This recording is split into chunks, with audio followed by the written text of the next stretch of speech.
All right, guys, back for another episode. I kind of stumbled over my words there. We're back for another episode, and today we're going to speak with my man, Jonny Juicer. He's a really big influence inside the plant-based community. He's all about juicing, and he's going to share with us his personal story of how plants changed his health completely and how he's seen it affect so many people around him. Okay, so here's the big problem. You want to live plant-based and excel at your health and performance. You're looking for real ways to change your life and the world by reducing your footprint. How do we continue to perform in every facet of our lives and do it without eating meat and following the format that's been force-fed to us our entire lives? And do it on your own terms through a plant-based diet? That's the real question, and I'll give you those answers and more. I'm Marcus Watts, and welcome to the Vegan Transition. So you used to be in Florida though, right? No, I used to be in Chicago, actually. Oh, Chicago. Okay. I don't know why I thought, were you just in Florida a lot? I don't know why I just assumed everybody. No, I've been out there a couple times. There's a little guy. Yeah. I've been out there. Okay. There we go. Now it's official. Bro, I saw your shirt too. I thought it was the best shirt ever. It was like Noah's in the hotel. Oh, yeah.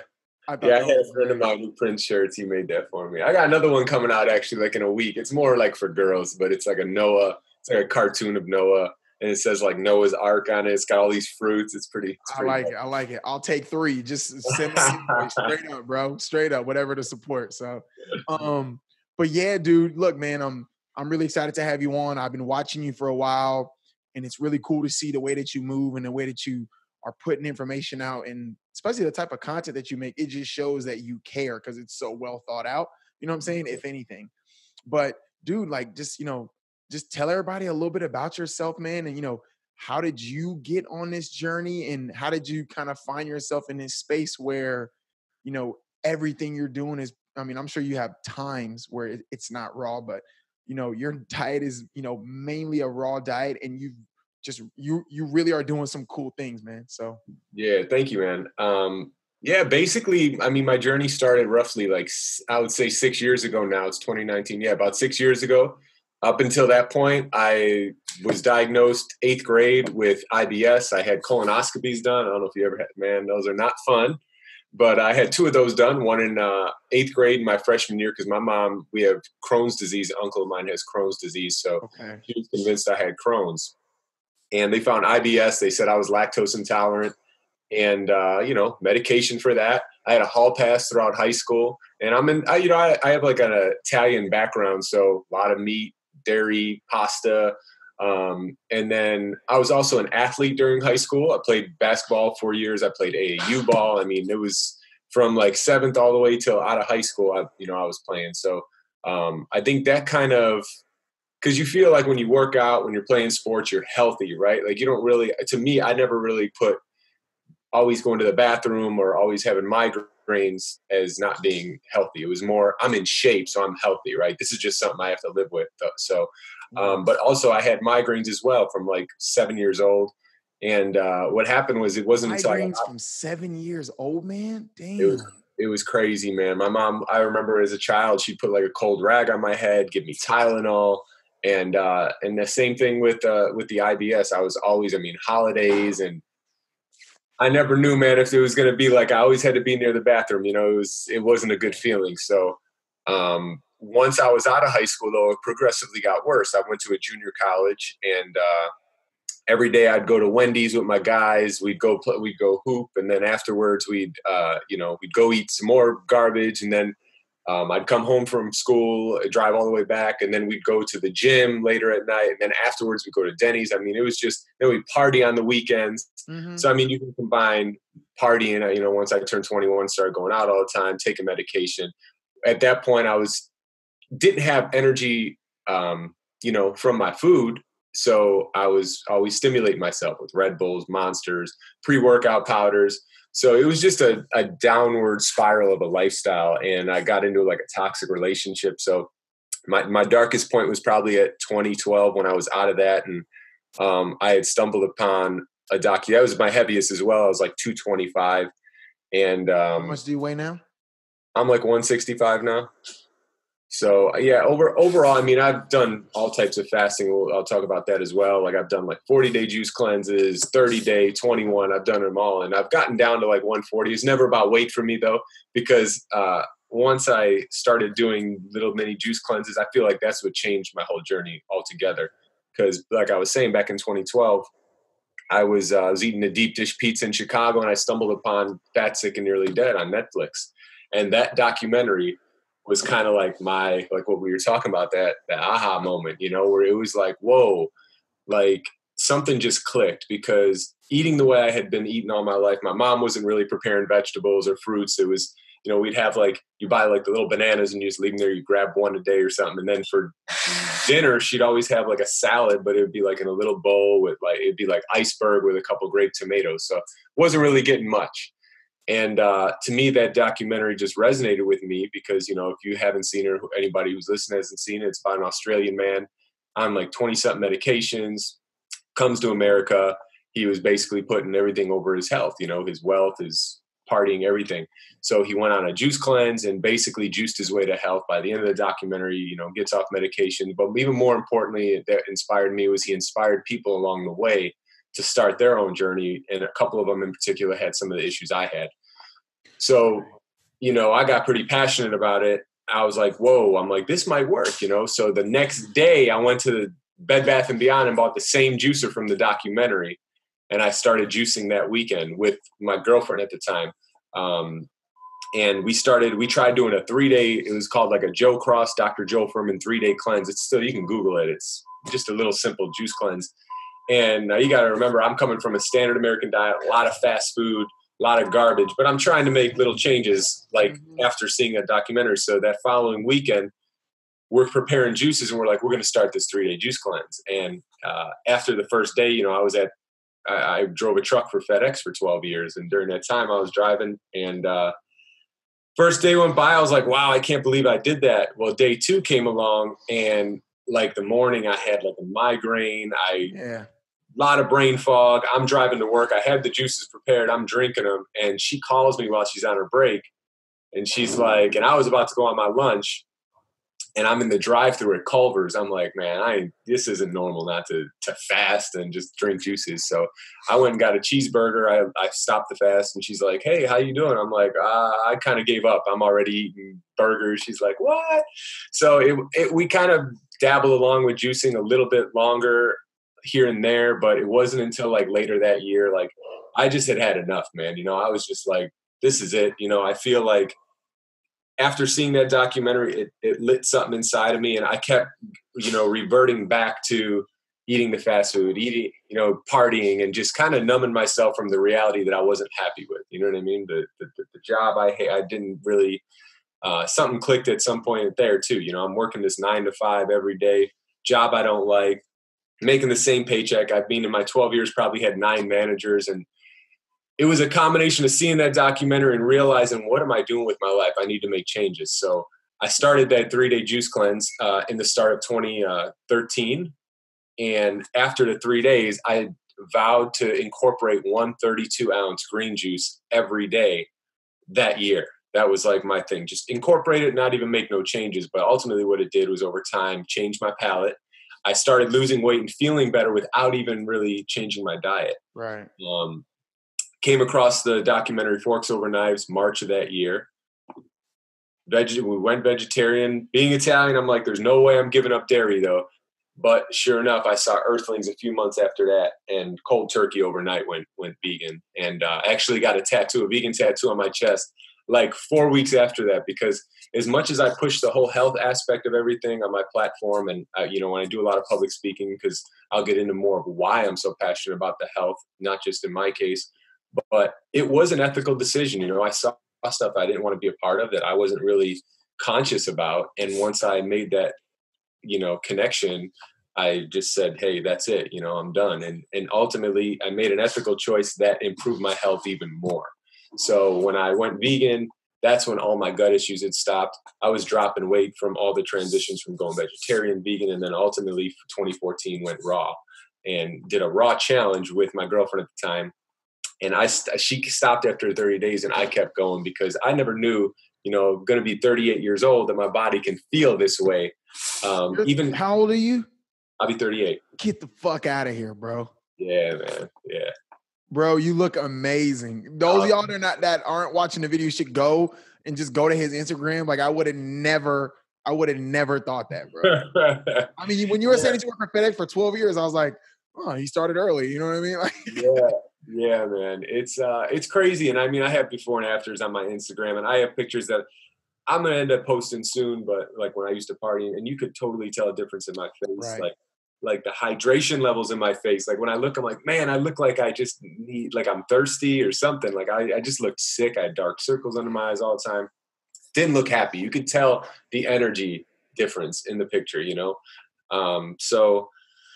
So yeah, and then I didn't realize that I could feel this way. And over time was getting off my meds, losing weight, gaining energy and clarity. And with that more energy, I could do more in my day. I had more energy at the gym. I always wanted abs. I was 225 and I'd take all these supplements and I was always like beefier, but I could never like trim down to get abs. And now eating this way, it's like effortless. So, I mean, I'll tap more into it, but that's kind of like a gist of how it all started and where kind of like what led me to this journey. Yeah. So a couple things I'd love to kind of touch on. So Raw since 2014. Yeah. Can you just? Well, 2014 to 2015 was 1 year. This year was 4 overall, gotcha, 4 years. And like you said, not 100% of the time. The things that I've had, steamed broccoli my mom makes. I do a lot of the gourmet stuff, which I feel you're better off eating cooked, because some of the, like in Chicago, we have a place called Chicago Raw, and we used to always go get the pizza there, and it's basically a nut-based crust, a nut-based cashew cheese, like tomato sauce or whatever, and then some more cashew cheese. It's like all that nut. It's so heavy on your digestion. It's like right. And too much of anything is yeah. I mean, I remember in 2014 just trying to I heard a little bit about Raw because I can't remember the doctor's name, but this was probably the first I'd heard of it. And he was like a 70-year-old OG, like powerlifting, like bodybuilder guy. And he was on a strength and conditioning podcast, and he was talking about like the shit that they used to do old school. And he was now on a raw diet, and he was professing like how strong he was even at 70 years old. And he'd been raw for like 20 years, which I couldn't really fathom. But even, doing it back in 2014, bro, it just wasn't a lot of information. Like I'm trying to find information. It was like, I feel like it was like this small group of people that knew about it. And everybody else was just like, you got to be insane. What was it like for you telling people, let alone, hey, yeah, like I'm raw. Like I don't even eat anything that's, predominantly I don't eat stuff that's cooked. And how much was like what information was available to you? Like, crazy. The kitchen wasn't out back then. Like, I mean, bro, all the podcasts, everything I've ever done, never been asked that. And what's crazy is that was a challenge, at that time, driving at my job, I found 2 people. And actually, I wasn't even thinking about raw foods. Like, I was like, all right, I'm vegan. I'm doing a good thing. I'm doing a good thing for my health. I didn't know what raw foods was, but I was very hardcore into juicing. Juicing's obviously what started everything. It's still to this day a staple in my diet.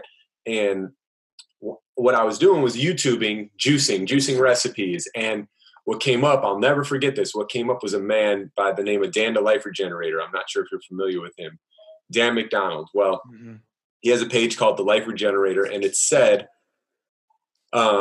green juicing and raw foods. And I'm like, what is that? Like I was thinking, what are raw foods? Yeah. Yeah. I thought he was talking about like sushi or salmon or fish or something like that. I didn't know what he was talking about. So I clicked on it, and he had a video, about a 10-minute video, basically dumbing it down, talking about raw living foods, talking about the vibration of foods, talking about the power of fruits and vegetables and how they can heal. And obviously I'm already knowing about putting fruits and vegetables in a juicer and it basically doing that for me, but taking your diet to the next level and ultimately only eating foods that are live foods, coming from, fed from the sun, grown from the earth. And I was intrigued. I was like, whoa, this dude has, and the thing about it was, like when you see somebody talk about something and you can see they're passionate about, but you can also see that light and you're like, what is going on there? He's onto something. So from there, started looking into raw foods, looking into raw vegan, and I found Fully Raw Christina, and I found there wasn't many out there doing it on the social, because social media back then was still different. Kind of It up was and up. different. Yeah, it was much different. So YouTube, it was like the thing for me. Instagram was like nothing at the time, and YouTube was where I was getting all my information. So there was a lot of OGs like Aris Latham. There was Victoris Kolvinskis.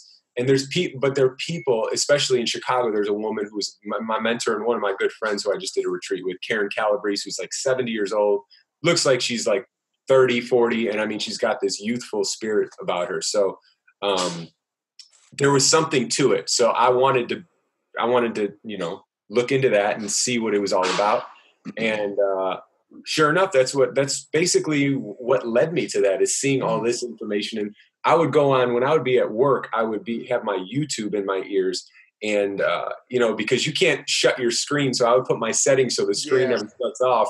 It was terrible. I'd drain my battery, but I'd be listening to like whatever I can on raw foods. There's a documentary on it. There's a lot of old information, but good information, because there was no podcast at the time. And if there was none on raw veganism. If anything, you'd get some on juicing, some on vegan. Most of it was the ethical aspect. So yeah, I just kind of like did it that way, and was just learning from them. I bought the 80-10-10 book, which is Dr. Doug Graham's book on raw foods, and Karen's book. And I was just like, I guess it's the Scorpio in me, but I became very passionate about the way I was feeling and the stuff I was learning that I had never knew nothing about. It's like, why didn't I learn about this stuff in health class? Why didn't I learn this stuff from my doctors who are feeding me medication, And here I'm self-healing myself. So it was like a rabbit hole I went down that I just fell in love with and became very passionate about. And that's basically what happened. I was listening to this stuff every day. I kind of stopped going out partying. I kind of secluded myself from friends. And I was feeling so good about myself and my journey that I didn't care. I didn't care what people thought. I didn't care what, sometimes I'd bring my juices to work and people would be like, oh, he's drinking a swamp juice and blah, blah, blah. And I kind of just let that, go in one ear and out the other. I'm like, whatever. I was always somebody who is like, I'm not going to talk about it until I actually walk this journey and continually be a light, and that's what I was doing, man. I mean, in the beginning, everybody thought I was crazy. My family thought I was crazy. I'd go to Thanksgiving being Italian. Everybody's like, what do you do? Bring like a big old bowl of fruit with papaya and mangoes cut up. And I'd get like raw gourmet from this place called the Vegan Cafe in Chicago. And I'd be like, you guys want to try it? And, nobody was interested, but yet all my family is overweight with health problems. So, basically that's what happened. And that's what put like kind of, I guess, inspired me to get on social media, because I'm like, I'm going to just start my own thing where it's like, I'm going to inspire people that, hey, you could heal. Juicing helps. It's a great tool to start you on your journey, no matter where you're at, because that's how it started my journey. I was on a standard American diet, just incorporating that. And all you're doing is putting, 15 servings of raw, life, living vegetables and fruits into your body if you're drinking a 32-ounce green juice every day. So that was like what I was advocating, different recipes and stuff. And over time it grew, because obviously I put my dog in there. I put my rescue dog after I went vegan. I started throwing Noah in there, and I started inspiring people. But ultimately, like I was saying, being that light, I was able to inspire my mother, who had a heart attack back in 2013. She had a heart attack, and she was on 7 medications. They wanted her to have open heart surgery at the Mayo Clinic. And she saw the changes in me. She saw how much weight I lost. She saw how I wasn't taking pills no more. She saw I wasn't partying no more. She saw the light in me, and she's like, let me give it a try. So I gave her my old juicer, my Breville juicer, the one I bought that was in the documentary. She was juicing every day for a month. I said, just do this for a month, see how you feel. And I made her eliminate all animal products from her diet. And in a month, she had lost weight, was feeling amazing, was feeling so much more life. She did like a mini juice cleanse, and she just kept going. And within 3 months' time, she went to the doctor, and they're like, whatever you're doing, keep doing it, because it's working, right? Yeah. And I used to go in the doctor's appointments with her, and it was crazy because I would just listen. I'm not that guy that's really confrontational or nothing, but everything that I was learning, I just wanted to see what the doctors had to say. And then I would say, like one time when he's like, yeah, everything's looking good. And he's like, what? And she's like, well, that's my son. He's doing this. And I would say like, yeah, I'm giving her reishi and chaga mushrooms. She's taking algae like spirulina and putting that in her juices. And he'd look at me like, well, I don't know what that is, but And it's like, hold up, you're a Exactly. doctor and you don't know about this stuff, bro? Like, really? Yeah. This is whenever the conversation comes up, I'm always like, listen, first off, like, we're not taking shots at doctors. In no way am I saying, but you got to understand that doctors go to school to medicate. It's called medicine. Just Exactly. like a surgeon, he Yes, learned how to cut, and he cuts on exactly. shoulders or knees or ankles or, open heart. And, like if you ever speak to a doctor and you ask them, yo, like, so how much, how long they go to school? Like what, like 8 years, 10 years or something like that? They spend like a couple months Yeah. actually talking about nutrition and food and Yeah. stuff because that's not what they're there for. You know what I mean? Exactly. And I've worked with doctors, especially a good friend of mine from high school who was just a regular conventional doctor, but then got into functional medicine because he learned Exactly. more about it and working on the gut and stuff.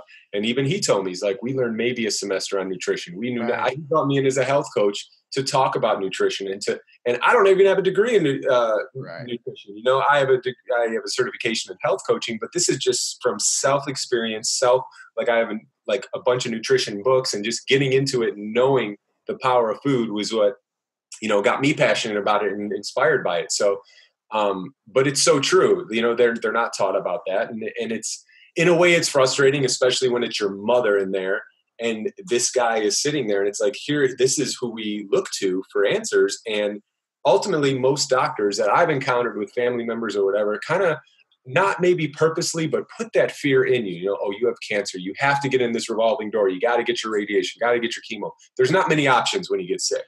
It's take your pills or have your surgery or get your chemo. That's it. I was just telling the story. I was interviewed on my homegirl, shout out Jessica Hurley from the Stranded podcast. And I was telling the story of, when I ended up getting hospitalized and, I went to, I'm in the hospital for like 5 days, and the doctor just comes in and he's like, okay, so you have two options. You can take this medication and you can leave today, or you can take this medication, excuse me, and you'll have to come back to the hospital to get your INR levels checked every day. And I was like, okay, so what's the catch? And he's like, well, if you take this medication, then we can't give you vitamin K to stop the bleeding if you were in like a traumatic accident. And I was like, huh? Yeah. Like all these machines in here that I'm hooked up to. And that's okay. All right. What's the next one? He said, well, you could take, Coumadin, or, but you'll have to come in for like 30 days and be checked every day, make sure that we're keeping your INR levels up. And then you'll have to go see a specialist after that. And I was like, I mean, I guess I was like, what's the thing about that one? He's like, well, you can't ingest vitamin K. And I was like, huh? Like, so anything green, literally anything Right. green has vitamin K in it. I can't have that. Right. And I just remember saying to him, I was like, Same thing with my mom. She was like, their doctor was like, oh, you got to watch out with taking too much kale. And I'm like, well, yeah, go ahead. You can keep eating all the animal products and all the processed, but yeah, stay away from the kale. exactly what you're saying, like, just didn't make like, yo, like, I'm not the sharpest knife in the drawer, you know what I'm saying? But that doesn't make sense to me. And I just remember like going back home, I'm actually on Coumadin, but I'm like, fuck, I'm still gonna have some kale. I don't care. Like, Right. I just was so it's that is how the system is set up. And it's not because I think that now obviously there's a big shift. Like when you hear people and they're like, before they used to kind of crack jokes about the whole, plant-based lifestyle, and now they're like, yeah, the doctor told my mom, that she should experiment with, starting to go vegetarian and see if she can go vegan. Bro, you'll probably get a kick out of this. You may have had this conversation before. So I was like, what do they tell you to have when you get really old? How do they tell you to start eating? Like when you're really old, they're like, hey, remove the dairy, remove the meat, have more vegetables, have lots of vegetables, more fruits and stuff. And I was like, how does a baby eat? It's the same thing. They're eating peas and carrots and potatoes and apples. And I was actually telling somebody, I was like, an old bodybuilding trick, an old school bodybuilding trick is to eat baby food straight up because it's cheap. You can get it like bulk. So I used to buy like cases of baby food from Costco. And you would see me like in the gym, like literally eating things of baby food. And people are like, what are you doing? I was like, yo, it's like 40 grams of carbs in this little thing. And then when you start thinking about it, you're like, man, babies and old people, even they're told to eat the same thing. Why do you think that is? Right. Yeah. You know what I mean? It's because that's optimal for your body. If that's optimal when I'm, besides having the milk, obviously from a mother, up until a certain age, then I'm allowed to, start eating meat now. It just doesn't make sense, So Yeah. it's cool to hear like your perspective of observing that, because that's a huge thing that people just need to be aware about. Totally.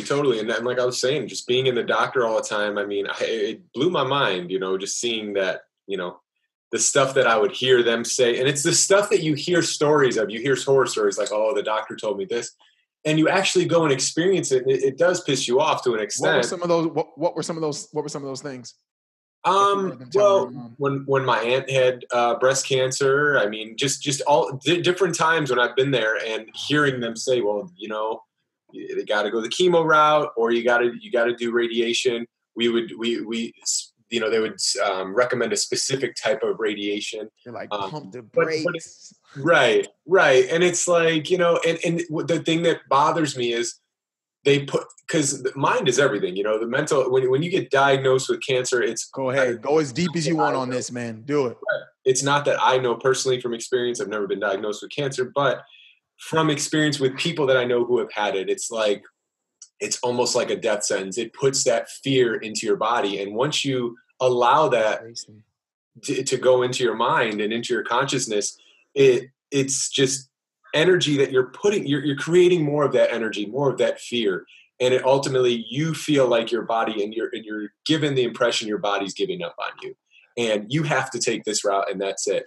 And unfortunately, what I always talk about is people that aren't educated on this, people that aren't looking into health and looking into nutrition or trying to make changes, they don't do nothing until something happens. Like in my case, I was tired of being sick. I was tired of being overweight, tired of being medicated, and something had to change. And it was that documentary that saved my life. Unfortunately, some people aren't sick like that, and they're accumulating and gaining weight, aging, and then something will happen, something will grow, and they'll go to their doctor, and same thing like we were just talking about. They're going to diagnose you. They're going to give you these options, and that's it. At that point, you're going to want maybe, is there an alternative way? And then you're going to see, because it's not mainstream, you can't find any information. You'll have like these hippie, family members who are into raw foods and veganism. You're like, I don't trust them. So you just go the doctor route. Mm. And unfortunately, by that time, it's like too late. You have that fear inside you. You feel, you're going to hold up your pink ribbon, go to all these walks, and you're going to feel so happy that you did chemo and you're in remission. But ultimately, I mean, in my experience, I'm going to go right back to my mom. So like I was saying, 7 medications. She had her heart disease. Well, we made her go vegan. We had her juicing every day. We had her in a positive state of mind. I would text her every day. And long story short, last year she got off her cholesterol pill, which was her 7th medication, 100% reversed her heart disease. She's not on no pills right now. Lost weight. She looks amazing. We have a closer relationship than ever. And even more so, I met a woman and I was talking about going to the vegan cafe in Chicago. I just happened to stumble in there one time. I'm like, wow, this place looks pretty cool. And there was a juice bar in there.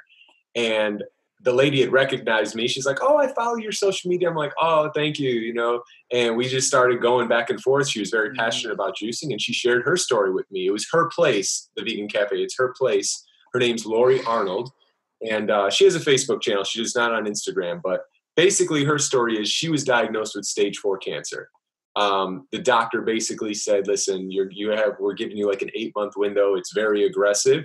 You can do chemotherapy. And she's like, why am I going to do chemotherapy if you're basically giving me a death sentence? So she looked at alternative options and found the Gerson Institute in Tijuana.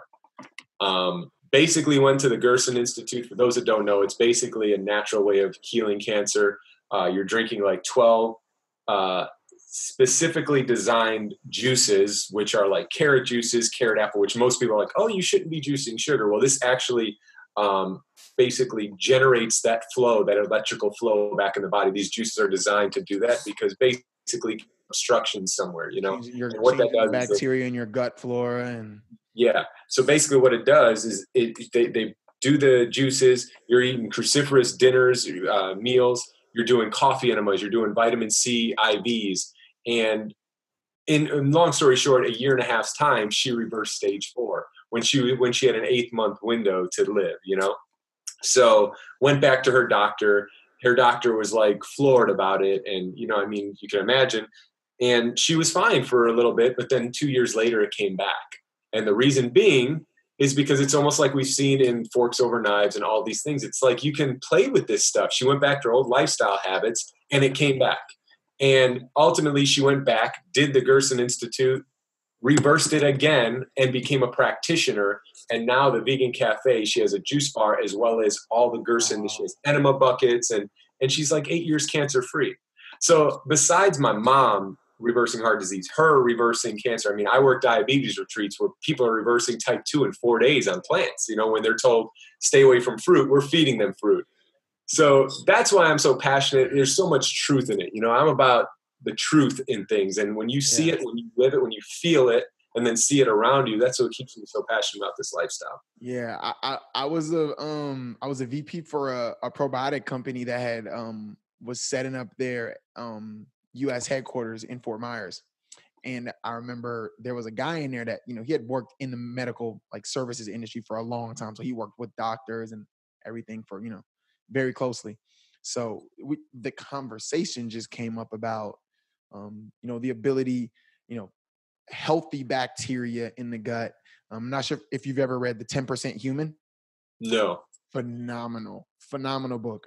Breaks down a very deep understanding of like sickness in our society right now and where that comes from. And actually a lot of it is connected to the amount of cesarean sections in society right now, because actually when a C-section happens and the child doesn't come out through the vagina, there are juices that actually go in, you know what I mean? And that's like a natural protectant. And, you know, back in the day, that was a normal thing. Now it's a lot less normal. You know? I learned all about that actually in functional medicine, but the doctor is really well trained in that. And he talks about that with every patient, how it goes back to birth. Yes. You know, gut health goes back to birth. That's when it starts. That's and just remember having a conversation with one of the guys who was, you know, worked with doctors very closely, you know, plays golf with them a lot. So a lot of his ideals are going to kind of be along, you know, those lines. And the conversation about cancer. And hey, listen, the first place that anyone should start is, you know, with their diet and what's going on inside. And listen, we're here with a probiotic company talking about gut health.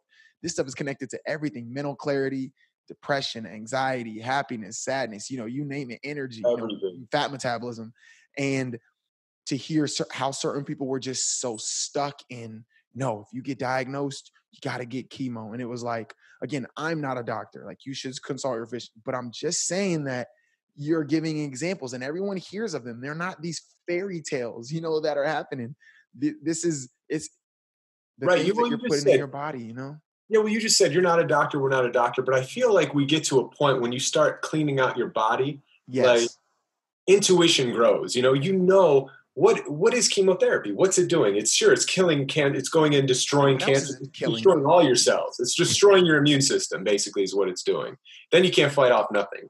I've seen it in family. I've had my grandmother pass. I've had my grandfather pass. I've watched them. I've seen them pass away and slowly decline after doing this stuff. They're in remission for a year, two, and then boom, they get something else because their immune system can't fight it off. You know, right? And it's a trend, and people. It's very sad. You know, I refuse to go to the cancer walks. I know it sounds like kind of harsh, but you know, my family would do like these pink ribbon cancer walks. And it's like, you guys are buying these pink ribbons and doing these walks. And then after these walks, you have Jimmy John subs waiting for you with pop. And, you know, you're in giving this money to these organizations. It's like, why don't we really look at the big picture, you know? Yeah.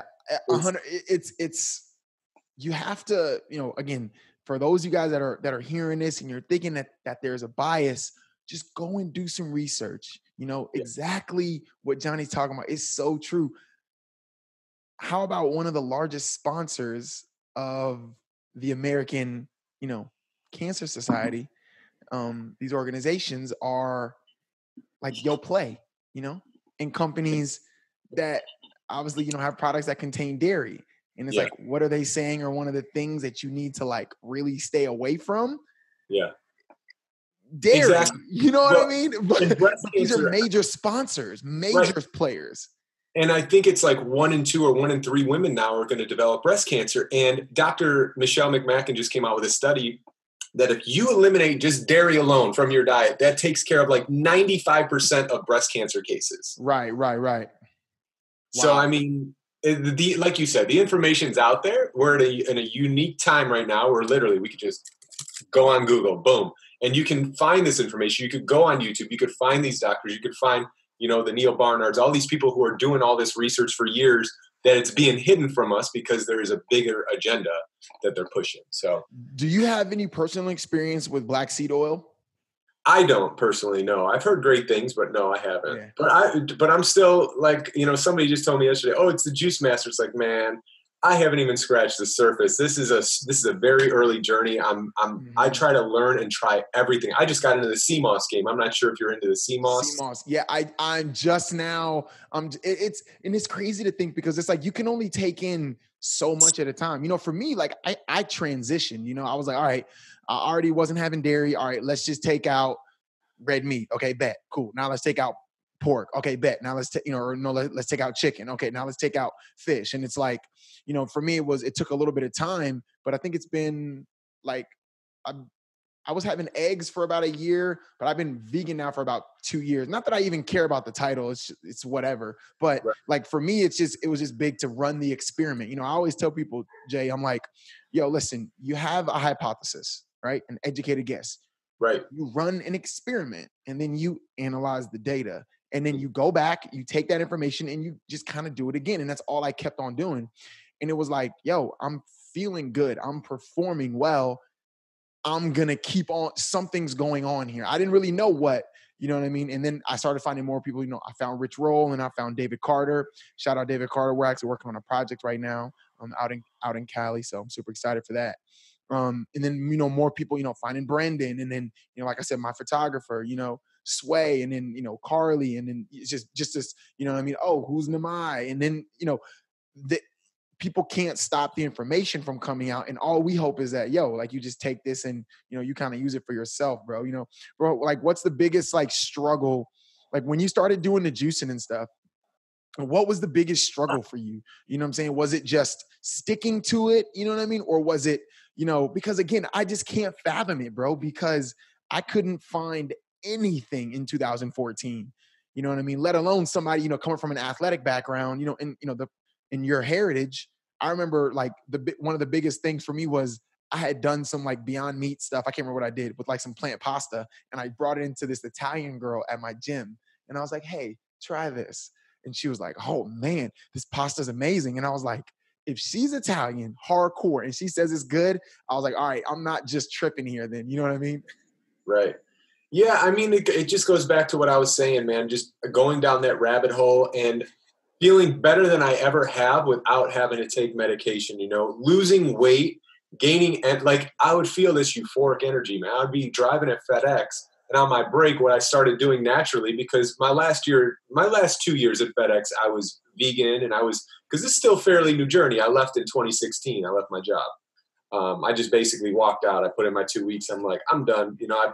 I had planned it though. I mean, I was getting my health coaching certification. I was starting to work with the doctor part-time, and I was making videos. I was selling juices out of the house. And I was just listening to this information, and ultimately what it did was it didn't just clean my body. I didn't just heal myself. It awakened my spirit, bro. Like it awakened a whole other side of me that I didn't know existed. Like when people say it's you're spiritual, it was an awakening. I had a crazy awakening, feeling one with everything, feeling love, feeling compassion. It was an incredible feeling that ultimately just was trending in a total, and I had a lot of crazy things happen, because I used to be into a lot of dark stuff. I used to be into like horror movies and a lot of darker energy. And when I went this route, man, it brought me to light. It got me through a lot of tough times. It got me through a lot of health issues, a lot of struggles, and I didn't turn my back on it. You know what I mean? I just felt like it was the way. And over time, it just evolved and it grew and grew. And it got me to a point where I'm always feeling centered, grounded, just from basically learning how to take care of myself, learning how to take care of myself and not needing, people are always like, well, what about friends? What about people like going out to eat? It's like, I don't think about that. I kick it with my dog. I make content. I go to public speaking here. I just moved to LA from Chicago. So I don't have none of those distractions. I don't have no chances or reverting back. The people I kick it with out here are social media influencers, people in the vegan movement, people that are doing stuff and evolving as well, you know, that are kind of on the same, because the energy is much different out in LA. Sure, there's darker energies and whatnot, but it's a higher vibration than the Midwest. People are more health I heard conscious. that. So it's a lot different. You know, you're by the water. So, man, I think you made a really good, you cover something a lot of people will, you know, they initially struggle with, and I think it speaks more about the social and like personal aspect, but you know, how do you deal with going out when you know, how do you eat? And I'm like, I just get whatever they have that I can have. Like, it's not a big deal. If I have some fries every time I go out, then I guess I'll just have some fries. I don't need to be there. I don't need to be out there. I don't need, you know, to be eating with everyone. I'm completely right. fine with that. But that's again, I'm saying I'm okay with me. You know what I'm saying? Exactly. People worry too much about you, and it's or about, oh well, what are you gonna, and just like you said, I mean, I've learned, man, like, especially now being out here, I'm not with my family no more. So if I'm going out, we're going out to vegan restaurants. There's vegan restaurants everywhere, you know, so it's much different than being in Chicago. But even when I was there, okay, we have this birthday party, this wedding. You look ahead of time if they have vegan options, if they have raw options, or if they don't, what I would do, I know it kind of sounds crazy, but I would bring a bag with like a little Ziploc bag of spirulina, Ziploc bag of hemp seeds, and then I'd make my own dressing. And I'd say, can I just get a salad, load it with veggies? And I'd superfood my salad, you know, at some random restaurant. I mean, there's so much you could do. I mean, sure, you're going to look like the weird guy, but don't limit or, you know, feel obligated to please anybody else. Do you? You know what I mean? Do you? People respect that more anyway. And over time, like I was saying earlier, people used to think I'm crazy, but doing this 5 years and seeing how much it's changed my life in every aspect, and me being out here and doing more with myself than I was with my life, they come. Eventually they come, you know, because ultimately, like we were talking about earlier, it accumulates over time. They continually gain weight. You think that we're just supposed to age this way, like you gain weight. Oh, we might get diagnosed with something. We might get high blood pressure. It's like, no, man, we don't have to live that way. Like I said, I'm going to be 38. I feel better than I ever have in my life. You know, every day is a beautiful day. I'm grateful every day, you know, so. I love it, man, bro. So if people want to, you know what I'm saying, start experimenting on the path that you were, what are some takeaways that you would give them, you know what I'm saying, for starting to make that journey toward, you know, maybe, you know, just in general, but also, of course, you know, with your specialty and kind of what, you know, you've dug into with, you know, the juicing and everything, man. Yeah, well, I mean, there's a few things. I mean, there's got to be a why, right? Everybody, because what I do is, and I'm just going to get a little off what you just asked, but like for the most part, I wear a lot of vegan shirts everywhere I go. I go to the gym, wear vegan shirts, because I'm not one to talk like about like, yo, you got to go vegan, but I'll wear it because I still hoop. Way. I'm sure you still hoop. I still hoop a lot, and competitively too. I mean, I'll go to gyms and I'll play, and I like rocking vegan shirts and being like, oh, you're vegan. And then I tell them my age, and then it sparks up the conversation. You know, there's some people that are very closed-minded, very resistant to like, oh, you're not getting your protein. You're not, and it's like whatever. You know, you can be that way.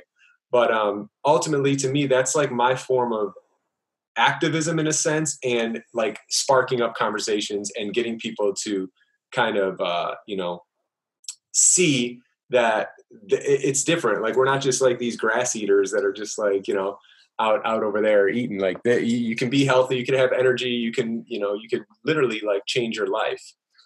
So basically, yeah, man. I don't know. Wait, go back to the question you had said. I was just saying, say somebody wants to start eating raw or wants to start juicing. What are some things that you would suggest for them? So that's like normally like how I go about things. Like, you know, I like doing that, but I would say you have to have that why, because otherwise you're going to be very resistant. You're going to be very closed-minded. Unfortunately, it's because people are, you know, I don't think like when people get diagnoses, like you have a tumor or something, I don't think like we were talking about that is a fear factor. That's a wake-up sign. It's like, yo, bro, wake up. Like you got to clean the vessel. You got to clean the body. You got to clean the temple. Like get in tune with yourself. Stop looking at all the exterior and go into it. You know what I'm saying? So basically, I would say the information's out there like we were talking about. I came across documentaries that literally changed my life. I always talk about Earthlings because if any normal person that sees that is disconnected from that, majority of the time, you don't know how many people I know that have gone vegan, just educating themselves on the way the animals are treated, the impact it has on the environment, and the food, ultimately what it's doing to the food. So I would say that first educate yourself. And then as far as the food goes, a lot of people, especially getting into the raw food, a lot of the raw food activists, eat your fruit, eat your vegetables. It's very difficult telling somebody like that who's coming from a standard American diet, a junk food diet, who's eating fast food every day. So the thing that worked for me, that I do with all the clients that I work with, is I tell them, listen, we're in the age of, the information age, modern technology. Get you a juicer. It's one of the most powerful tools in modern technology, I feel, because you don't like eating vegetables, you don't like eating greens. There's so many greens and vegetables and herbs that I can't stand, but I throw them in my juice. And all you got to do is throw an apple in there. You throw a little pineapple, something to sweeten it, some coconut water like I do every day. And boom, it's cheating the process. You're removing the fiber, and it's the quickest way to basically, it's like a blood transfusion of nutrients. You skip digestion. It's like a 15-minute absorption. And I feel juicing is the quickest way to restore health and vitality in the body. Just incorporating the juice a day, every day, and I'm not talking about you're at work all week and you might hit up a juice bar for a 12-ounce juice. I'm talking about go get some vegetables, put it on your counter, put it through the juicer. I mean, it's almost like a very meditative thing I do as well. It's like you're in your zone and you're giving your body an act of self-love. You're taking care of yourself, bless the juice and drink it. You know what I'm saying? And do this over time. Eventually it's going to help you change your palate, and you'll start gravitating towards more plant-based foods, as opposed to just telling somebody, all right, well, you eat KFC and McDonald's, go try to eat salads every day, without taking out the heavy dressings with all the calories. Nobody wants to do that. Mm. No, man, bro, I really appreciate you, man, because that you're like, I just think it's so eye-opening to hear your approach to it, because I do think a lot of people think it's like this, they think it's like this weird thing that's like on this mission, but it's exactly like you said. It was like, all right, hey, I'm going to take, for me, I'm going to take, meats out of my diet. And then I watched Forks Over Knives, and it was like, damn, I didn't know the effect that just consuming, that, I mean, when I just think back on the amount of chicken that I was eating in a week, you know what I'm saying? When I think about the amount of beef and stuff that I was eating in a week, not even a month or 5 years, right? To know that I had a hand in what was happening to the Amazon, that I had a hand in what was happening, in atmosphere, to these animals on these farms, I was like, it was almost like an out of body experience, because I was like, how could I not know this stuff? And that's the thing. Most people don't know. They don't know that they don't know. And then around the same time, I had got my dog, and he was like 7.5 weeks old. And I remember looking at him, I was just like, bro, if you were in some other countries, they might eat you and nobody would care. I mean, in Ireland, I say this all the time, you can have a horse steak. You can just go to a restaurant and order a horse steak. You know what I'm saying? You come to the States, you kick a dog, you might lose your job. You know what I mean? You go to other countries, it's completely okay that they slaughter 1,000 dogs in the street. And I'm not, and again, when I was having those conversations, bro, it was like, if I was born there, this would be normal. You know what I'm saying? If my dog was born there, this would be his fate or his scenario. In South America, dogs just roam everywhere. You know what I mean? And it just made me, I was like, man, same thing with religion. If I was born in this place, I'd be doing this thing. I choose to stand in the middle. You know what I'm saying? I'm not saying you, but I choose to be here. And, the further that I dug into it, I just saw amazing things like you. But it's really cool to hear it from somebody like you who comes from a different side of it, man. And especially with, obesity and, the amount of, heart-related diseases and all this stuff, man. And you having that experience with it. Yeah, man. Obesity, obesity epidemic, health disease, I think, or heart disease, I think what the number one killer, cancer is right behind it. I mean, and these are, it's what, I think it's like heart disease, cancer, diabetes, pharmaceutical drugs, or not just drugs in general, but I think it's more geared towards pharmaceutical drugs, like the adverse reactions, as well as dementia. So these are the top 5 killers that we could totally prevent and reverse with a plant-based diet. So why isn't that the standard diet? And that's how there's a bigger agenda, a bigger picture, that we have to take our health in our own hands. If there's a choice we do have, it's what we're eating, and what we're tuning into and what we're putting our energy into. Is it distractions and, bullshit TV and all this media fear-based stuff that just ultimately, like we were talking about, fear, it causes reaction in the body. and the body. You know, it ultimately, the more of that you put into your body, the more. I mean, my grandmother, I watched her. She would watch the news all the time. She was on antidepressants the last 5 years of her life. You know, it's like it's there for a reason. Control people that tell me all the time, like, bro, you don't watch the news. You don't know what's going on. It's like I control my environment. Right. I control the things I can control, which is my happiness, my environment, the people I engage with, and knowing that my family and friends are okay. You know, something going on in another country, sure, it's a travesty. It's terrible. It's a tragedy. But, you know, there's nothing I can physically do. So am I going to totally put all my energy into it? Or am I going to try to continue to do this and grow something and plant positive seeds like I try to do on my platform, you know, positive, loving, healthy, Doing it, man. you know, vibes out there, you know? Yeah. Well, dude, if you ever want to link up again and talk about anything you want, you got one of your retreats or something, please let me know, because like Yeah. selfishly, man, it's just a very, you know what I'm saying, enlightening conversation, you know, to have with you, bro. So I really Yeah. appreciate you being on, bro. Bro, tell everybody where they can find you. Where's your websites? If people have family members that are struggling with this stuff or themselves, Yeah. how they can get a hold of you, bro. Yeah, well, first, thank you for having me on, man. This has been great. You know, I've been on a lot of podcasts, but we've just been free flowing, man. It's been great. So we definitely got to do it again. But you can find me on JonnyJuicer.com is my actual website. From there, it has all my platforms, my YouTube, my Facebook, Twitter. But most of my work I do is obviously on Instagram with the little guys. So, but yeah, and then if somebody's looking for health coaching, I do health coaching through my website as well. I don't take on too many clients at a time. Right. Because again, it's an energy thing, you know, and I'm not just somebody that does it for work. I put a lot into it, and it's, you know, I try to work with people and really, really help them with their transition. So I love it, man. Well, dude, it's been awesome, bro. yeah, man. Likewise. All right, man. Appreciate you. All right, you too. Hey guys, Marcus here. Listen, I'm so appreciative of you guys coming and checking out the podcast. Thank you so much for taking your time to listen. And if you know someone that this would help, please share this podcast with them. Help us to reach as many people as possible and make a serious impact. And of course, don't forget to subscribe and turn on notifications so you get alerted when every new episode releases.